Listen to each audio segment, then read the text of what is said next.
Alright, everybody, and welcome back to another new world between the streams. Today, we're going to go over what happened with the war, as well as showing you my build on healing. As I remember, I didn't do that last time. And I've been asked a couple times what we're doing with it. So, first off, let's take a look at the map, shall we? As you can see, there have been some slight changes. Unfortunately, yesterday, Reekwater fell to green by a very legitimate win, as far as I know.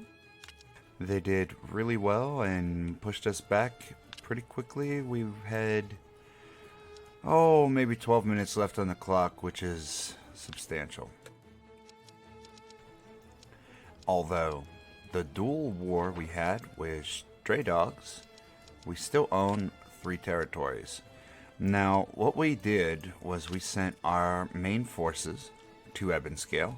We actually had, it was rather surprising. It seemed like they sent their main forces as well to Ebonscale.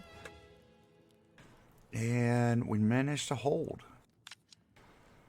Now, we sent some other companies who were wanting to help out or get war experience to Windsward. We assumed we were going to lose it. It wasn't our plan to. We didn't want to, but the upkeep on Windsward is actually up to like 150,000 a week, which is a substantial amount of money for upkeep. So that was a little bit rough. But we held and we're continuing to collect taxes. Our taxes aren't very high. Just because we want Everfall to stay as the trade hub for the server, as it is basically center of the map right now, and even after they add extra areas, it should still be relatively center. It is a starting zone, so you have a lot of new players coming in and out of that city. A lot. The Windsward team lost a couple points and then held the rest of the time very easily, I was told. Ours, we lost 1 point and then held 2 and then pushed them back into their fort, and they weren't able to get out. So that was... it went really well for us. But yeah, that's pretty much all I had to do with the map update.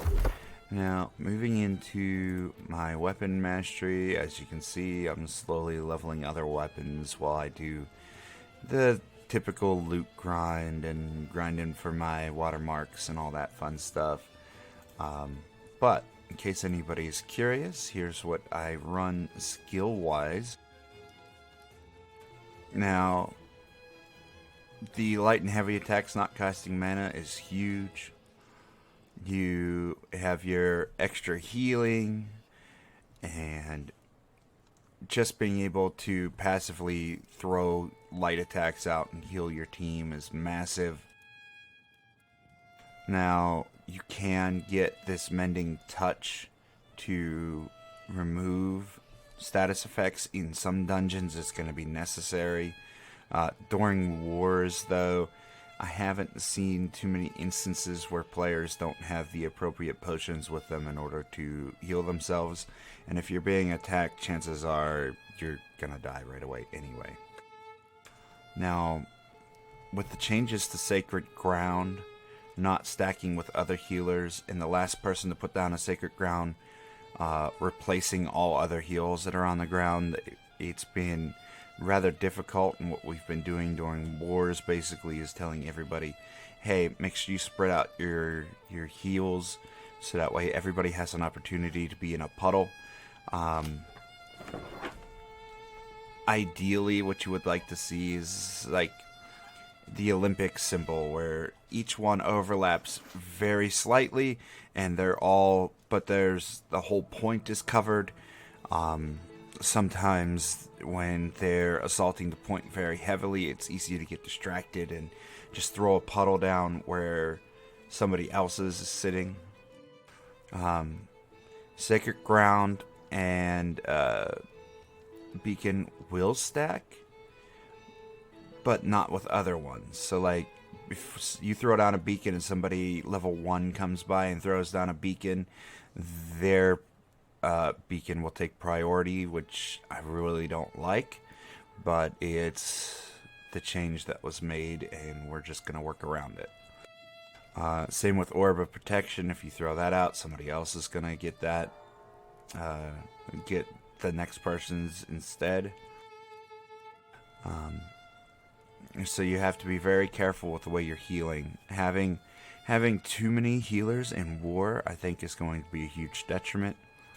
1 healer per party would be fine, or even just 9 out of 10 healers. That way, like, you can have a roaming group that's just in the back line, and usually those players will tend to take care of themselves appropriately.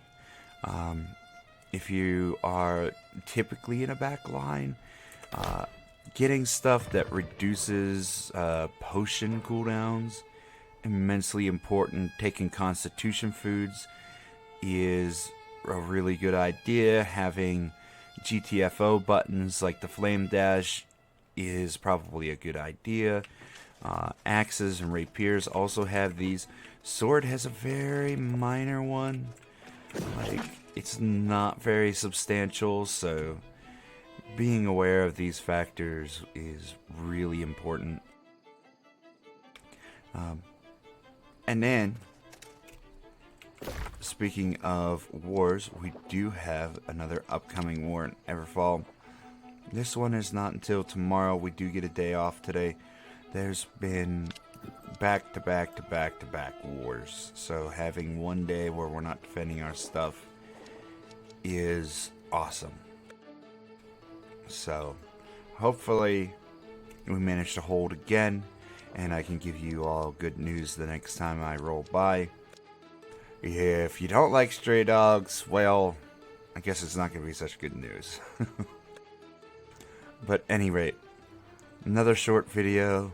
I really enjoy making these shorter spurts, and it's just a lot of fun. But there's some brand new giveaways down there in the description. Be sure to like, follow, all that fun stuff, as it helps me out. And for now, take care of yourself, take care of your loved ones, stay healthy out there, and I will see you on the next one. Bye, everybody.